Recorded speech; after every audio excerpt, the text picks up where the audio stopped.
اعوذ باللہ من الشیطان الرجیم بسم اللہ الرحمن الرحیم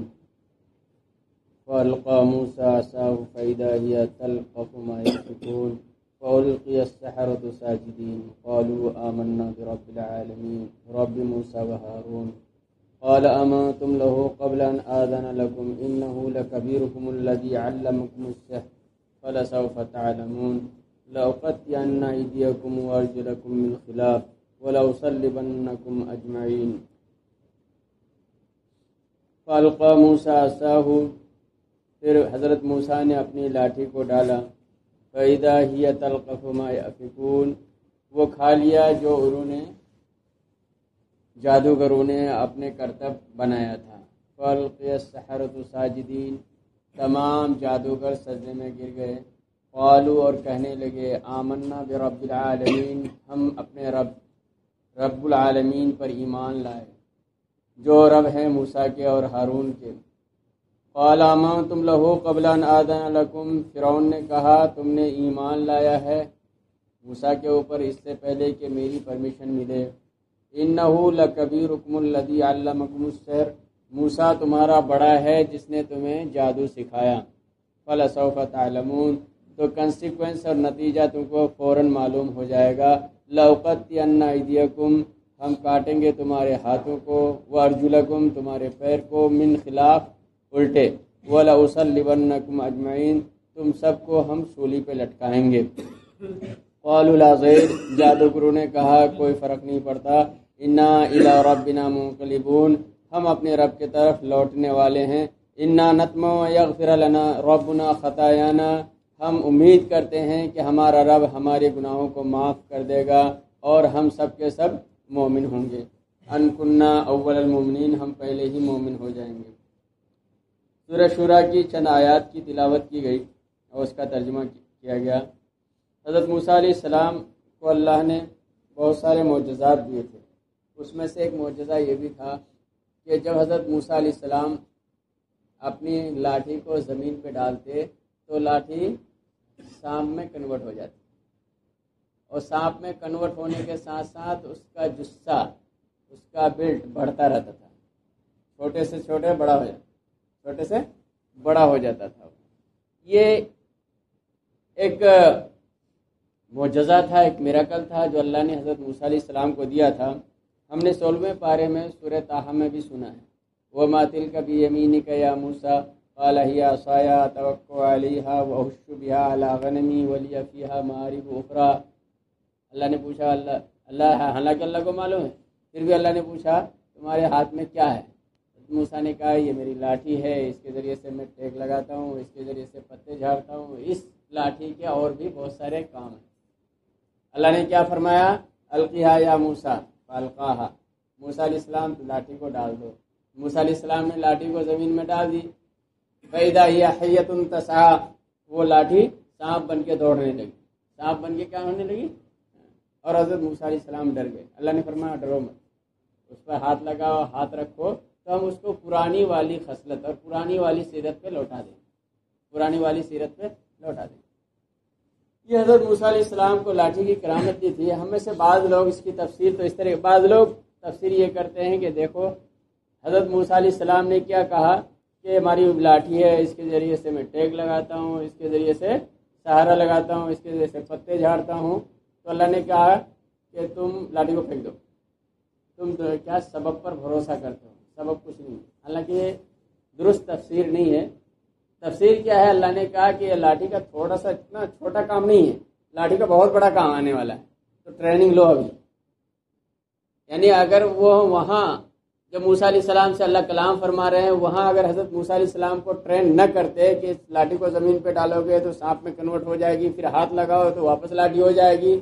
اور یہ چونکہ یہ ٹریننگ ہو رہی تھی حضرت موسیٰ علیہ السلام کی یہ ٹریننگ دکھانا تھا کہاں فرعون کے دربار میں فرعون کے سامنے وہاں اگر اچانک لاٹھی کنورٹ ہو جاتی سانپ میں تو موسیٰ علیہ السلام بھی ڈر جاتے جس چیز کو لے کے گئے تو وہ خود ڈر گئے تو دوستوں وہ کیا ڈرا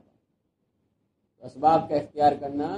یہ خلاف شریعت نہیں ہے شریعت عین شریعت ہے اسباب کی بھی حقیقت ہے ایسا نہیں ہے کہ اسباب نہیں ہے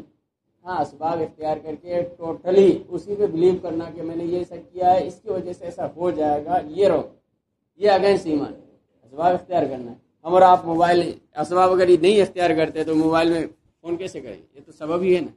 لیکن یہ ہے کہ موبائل ہم نے لیا، اس میں سم ڈالا، سامنے والے کے نمبر بھی ڈالا، اب ہم کوشش کر رہے ہیں بات کرنے کی، آگے پہنچانا اللہ کا کام، بات ہو پائے نہیں۔ ہم نے گاڑی میں سواری لی، اس پہ چڑھے، دعا بھی پڑھے، سبحان الذی سخر لنا ھذا وما كنا له مقرنین وانا الی ربنا لمنقلبون۔ اب بقیہ پہنچانا کام اللہ۔ ہم پلین میں سوار ہوئے، دعا پڑھ لی، اب پلین کو ڈیسٹینیشن تک پہنچانا اللہ کا کام ہے، یہ سبب ہے۔ اللہ تعالیٰ چاہے تو ہم کو نہ پہنچائے، بیچ میں کریش ہو جائے، ایکسیڈنٹ ہو جائے، کوئی حادثہ ہو جائے، ہم نہ پہنچ پائیں، لیکن اسباب ایسا نہیں ہے کہ اسباب کو چھوڑ کر کے ہم ڈائریکٹ کیا ہے بغیر کسی اسباب کی حقیقت کو پالیں گے۔ دنیا ہے، دنیا کو اسی وجہ سے تو کیا کہتے ہیں دارالاسباب، اسباب اختیار کرنا ہے۔ ہم ایسا نہیں ہے کہ بیٹھ جائیں اللہ دے گا ہی، اللہ کھلائے گا، بھوک سے تو نہیں مرے، اللہ کھلائے گا، لیکن اللہ نے یہ نہیں کہا کہ تم بیٹھ جاؤ کسی کونے میں جنگل میں چلے جاؤ، رہبانیت والی زندگی، ایزولیشن اختیار کر لو سب سے، نہیں۔ سماج میں رہو، سوسائٹی میں رہو، معاشرے میں رہو، اپنا کام بھی کرو، اسباب بھی دنیاوی اختیار کرو، لیکن اسباب سے ایمان نہ رکھو، اسباب سے ایمان ہٹا کے اللہ پر رکھو۔ ہم نے یہ تو کیا ہے چونکہ اللہ کا حکم ہے، بقیہ دینا اللہ کا کام۔ ہم نے دکان لگائی، ہم نے فلاں کام کیا، ہم نے جاب لی، یہ ساری چیزیں سبب ہے، لیکن اللہ روزی ہمیں پہنچائے گا۔ ہم نے دوائی کھائی، دوائی ہمیں صحت نہیں دے گی، شفا نہیں دے گی، شفا کس کے ہاتھ میں ہے؟ اللہ کے ہاتھ میں۔ وہی چیز آ رہی ہے آگے، آیت نمبر 78 سے لے کے آگے اللہ تعالیٰ نے چیزوں کو بیان کر رہے ہیں ہمارے اور آپ کے لیے۔ کیا فرما رہے ہیں؟ دیکھیے، الذی خلقنی، جس نے ہمیں پیدا کیا، فہو یہدین، اور وہی ہمیں سیدھی راہ دکھائے گا، صحیح راستہ دکھائے گا۔ والذی هو یطعمنی ویسقین، وہ ذات ہمیں کھلاتی ہے، وہی ہمیں پلاتی۔ وَإِذَا مَرِضْتُ فَهُوَ یشفین، اور جب میں بیمار ہوتا ہوں وہی کیا دیتا ہے؟ ہمیں شفا دیتا ہے، وہی صحت دیتا ہے۔ والذی یمیتنی ثم یحیین، وہی ہمیں مارے گا، وہی ہمیں زندہ کرے گا۔ والذی اطمع ان یغفر لی خطیئتی، اور اسی ذات سے مجھے امید ہے کہ میری گناہوں کو معاف کر دے گا قیامت کے دن۔ رب ھب لی حکما والحقنی صالحین، رب ہمیں ڈال دیجئے، ہمیں دے دیجئے دانائی، ہمیں دے دیجئے حکمت، اور ہمیں نیک لوگوں کے ساتھ رکھیے۔ یہ دیکھیے پھر سے ایک مرتبہ ترجمہ دیکھیے، ترجمے تھوڑا سا الگ ہوگا۔ اللہ کیا فرماتے ہیں؟ حضرت موسیٰ علیہ السلام کیا فرماتے ہیں کہ یہ حضرت ابراہیم علیہ السلام کی دعا ہے۔ حضرت ابراہیم علیہ السلام کہتے ہیں الذی خلقنی، اس نے مجھے پیدا کیا، ویہدین، اسی نے مجھے صحیح راستہ دکھایا، اور پھر آگے کیا کہتے ہیں؟ الذی هو یطعمنی ویسقین، وہی مجھے کھلاتا ہے، وہی مجھے پلاتا ہے، اور آگے وَإِذَا مَرِضْتُ فَهُوَ یشفین، جب میں بیمار ہوتا ہوں تو وہ مجھے شفا دیتا ہے۔ طریقہ بدل گیا نا، اس نے پیدا کیا، اس نے کیا کیا؟ ہمیں راہ راست دکھائے، اس نے کھلایا، اس نے پلایا، اور جب بیماری کی بات آئی، جب میں بیمار ہوتا ہوں، اللہ کی طرف نسبت نہیں کیا کہ جب مجھے وہ بیماری دیتا ہے تو وہی شفا دیتا ہے۔ ایک تو یہ ہے کہ جو اچھی چیزوں کی نسبت اللہ کی طرف کرتے ہیں، تفسیر یہ ہے کہ اچھی چیزوں کی نسبت اللہ کی طرف، کوئی غلط چیز ہے، بیماری اچھی چیز نہیں۔ بیماری سے اللہ کے رسول صلی اللہ علیہ وسلم کی دعا ہے کہ بیماری سے نجات مانگو، اللہ سے کیا ہے؟ بیماری سے لڑنے کی دعا نہ کرو، اس سے بچنے کی دعا کرو، اس سے پناہ مانگو۔ تو یہ اچھی چیز نہیں، بیماری کی نسبت اللہ کی طرف نہیں کی جا سکتی۔ اور آگے پھر جیسے اللہ ہی مارے گا، اللہ ہی زندہ کرے گا، وہی ہماری مغفرت کرے گا، ساری چیزیں اللہ کی طرف، لیکن سب جب بیماری کا نام آیا، بیماری کا تذکرہ آیا، تو اللہ کی طرف نسبت نہیں کہ میری طرف۔ ایک تو یہ، دوسری تفسیر اس کی یہ ہے کہ یہ بیماریاں جو ہے نا، یہ نیچرلی کم، فطرتی کم، قدرتی کم، یہ انسان کا جو ہے مین فیکٹر زیادہ ہوتا ہے، ہیومن فیکٹر زیادہ ہوتا ہے بیماریوں میں۔ اگر انسان دیکھے ہیومن فیکٹر نہیں ہوتا ہے، نیچرل فیکٹر کم ہوتی بیماریوں میں۔ کبھی کبھار ہو ارتھکویک آ گیا یا ایک وبا پھیلی، تو وہ بیماریاں ایسی ہوتی ہیں جو کیا ہوتی نیچرل فیکٹر کی وجہ سے، کبھی کبھی سیزنل بیماریاں ہو جاتی ہیں، لیکن بہت زیادہ تر بیماریاں انسان کو جو ہوتی ہے اس کے اپنے کرتوت کی وجہ سے ہوتی ہے، اپنے کرتوت کی وجہ سے نہیں ہوتی بیماری۔ ایک آدمی کے منہ سے بدبو آ رہی ہے، یہ ٹرانزیٹو ہے انٹرانزیٹو ہے؟ بھائی آپ کے منہ سے بدبو آتی ہے، کیا آپ بدبو والے کے منہ کے پاس ہم کھڑے کر نماز پڑھ لیں گے میرے منہ سے بھی بدبو آنے لگی؟ نہیں آنے لگی۔ اس نے بیڑی اتنی زیادہ پی، منہ صفائی نہیں کی، دانت صاف نہیں کیے، کلی نہیں کیے، تو بدبو اس کے منہ سے آئے۔ یہ بدبو بھی ایک بیماری ہے۔ اسی وجہ سے اللہ کے رسول صلی اللہ علیہ وسلم نے کیا فرمایا کہ پیاز کھا کر کے، کچی لہسن کھا کر کے مسجد میں نہ ہو، اس میں بیڑی بھی داخل آتی، اس کی تو اتنی بدبو آتی ہے۔ بعض لوگوں کو دیکھتا ہوں یہاں اپنی مسجد میں، اس سے دور کھڑا رہتا ہوں، اگر اس کے پاس کسی دن کسی وجہ سے کھڑا ہو جانا پڑا، نماز نہیں ہوتی ہماری، اتنی بدبو آتی ہے۔ تو ہم اور آپ جو انسان ان چیزوں سے عادی ہیں، فرشتے جو لطیف اور پاکیزہ مخلوق ہے، پاکیزہ اسپرٹ روح ہے، ان کو کتنی تکلیف ہوتی ہوگی۔ تو اس طریقے سے اور بھی بہت ساری چیزوں میں، یہ ڈائبٹیز کی بیماریاں، یہ کیا ہے، نیچرل کازز نہیں ہوتی، اس کی ہیومن فیکٹر ہوتی ہے۔ حتیٰ کہ بڑی بڑی وبا جو کیا ہے، یہ کووڈ-19 یہ جو گزر گیا، اس کے بارے میں کہتے ہیں یہ کیا نہیں تھا، یہ مین میڈ ڈیزاسٹر تھا۔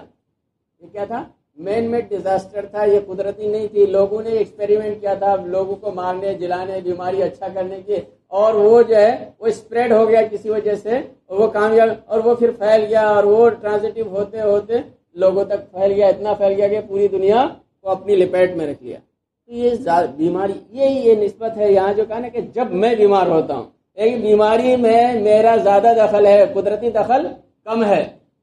ایک آدمی صبح دیر تک سو کے اٹھے گا، اس کے اندر بہت ساری، ایک آدمی صبح جلدی اٹھے گا، بہت ساری بیماریوں سے اس کو نجات ملے گی۔ اللہ کے رسول صلی اللہ علیہ وسلم، ہم لوگ نے کل وہ انگلش پروورب بھی پڑھا تھا، early to bed early to rise makes man healthy wealthy and wise. یہ ساری، یہ تو حدیث ہے، اللہ کے رسول صلی اللہ علیہ وسلم نے فرمایا جو آدمی فجر سے پہلے اٹھنے کا عادی ہے اور ایک آدمی جو دیر سے اٹھتا ہے، دونوں میں کبھی ڈفرینس ہو نہیں سکتا۔ اس کا بدن، اس کا بدن جو ہے بہت زیادہ ڈیفینسو ہوگا، اور جو لیٹ سو کر اٹھنے والا ہوگا اس کا بدن ڈیفینسو نہیں ہوگا، اس کو بہت ساری بیماریاں پکڑے، اور وہ انسان زمین پہ بوجھ ہوگا، اس کا ڈویل ڈول کتنا بھی ہو۔ قرآن کریم میں ہم سنے ہیں، سورہ ابراہیم میں آیا ہے، اللہ فرماتے ہیں کہ جو جھاگ ہے وہ ختم ہو جائے گا، وہ اما ما ينفع الناس فيمكث في الارض، اور جو دنیا کے لیے نفع بخش ہوگا، انسان کے لیے نفع بخش ہوگا، اس کو ہم زمین میں ٹھہرائیں گے۔ جو جھاگ ہے وہ بہہ جائے گا، چلا جائے گا، اڑ جائے گا، ختم ہو جائے گا۔ تو ہم اور آپ اگر نفع بخش بنتے ہیں، نفع بخش بننے کے لیے ہم اور آپ کو کس پہ؟ اللہ کے رسول کے احکام پر پورا عمل کرنا پڑے گا۔ بغیر عمل کے ہم سوچتے ہیں کہ رات میں 1 بجے سوتے ہیں، دن میں 1 بجے اٹھتے ہیں، یہ ہمارا کلچر ہے، اس پہ فخر کرتے ہیں، تو بلا مغالبہ آپ اللہ کے رسول صلی اللہ علیہ وسلم کی سنت کے ساتھ مذاق کرتے ہیں، اور جو اللہ کے رسول صلی اللہ علیہ وسلم کی سنت کے ساتھ مذاق کرے کبھی کامیاب نہیں ہوگا، نہ دنیا میں نہ آخرت میں۔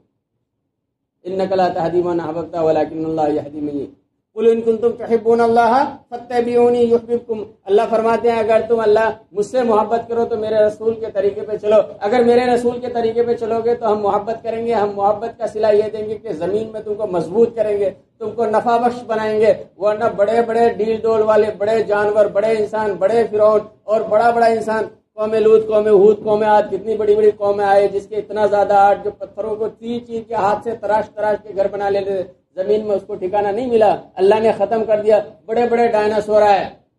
کتنی طاقت والا جانور تھا، ہم پڑھتے ہیں کتابوں میں، کتنی طاقت تھی، کتنا بڑا جثہ تھا، کتنا بڑا ڈیل ڈول تھا، لیکن وہ نفع بخش نہیں تھا۔ جو نفع بخش نہیں ہوگا زمین سے ہٹا دیا جائے گا، ختم کر دیا جائے گا۔ اگر نفع بخش ہے انسان تو وہ انسان زمین پہ مضبوط ہوگا، اس کو اللہ زمین دے گا، اس کو بسائے گا۔